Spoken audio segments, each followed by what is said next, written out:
المرء عنوان السيدات والسادة إداراتهم في الملتقى الوطني من جامعة عين تيمشن بالحاج بوشعيب والمدرسة العليا منع الشهداء. نلتمس من السادة الحضور لتعليمات السيد المدير العام للأمن الوطني.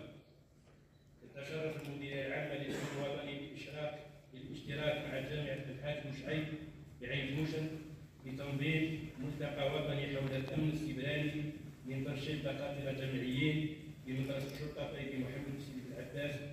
التعاون بين المديرية العامة للأمن الوطني مع وزارة التعليم العالي والبحث العلمي نظمت مدرسة الشرطة طيبي محمد بوسيدي بالعباس بالتنسيق مع جامعة بالحاج بوشعيب بعين تيمشن يوم دراسي وطني حول موضوع الأمن السيبراني والذكاء الاصطناعي يوم 30 جانفي 2025 تحت إشراف مديرية التكوين وكذا المفتشية الجهوي لشرطة الغرب وهران.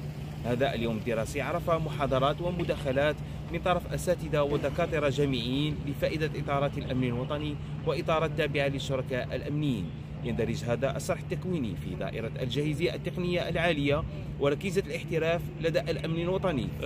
تم برمجة هذا اليوم الوطني في إطار الأمن السيبراني والذكاء الاصطناعي، ولا يخفى عليكم رواج هذه التكنولوجيا في هذا الوقت الحالي لما يتطلب التطرق لمخاطره والتحديات الجديدة في إطار الأمن السيبراني.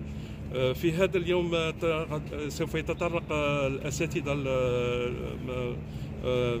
الدكاترة المحاضرين من عين تيمشن والمدرسة العليا للذكاء الاصطناعي ترانسفيري هاد لا كونيسونس تاعنا والمعرفة تاعنا في الذكاء الاصطناعي خاصة صدير لأسرة الأمن الوطني. صدير اون فا ايسيي دو لي فورمي في هاد لا بريمير جورني صدير نعطيوهم نظرة صدير عامة على هذا المجال الذكاء الاصطناعي والأمن السيبراني.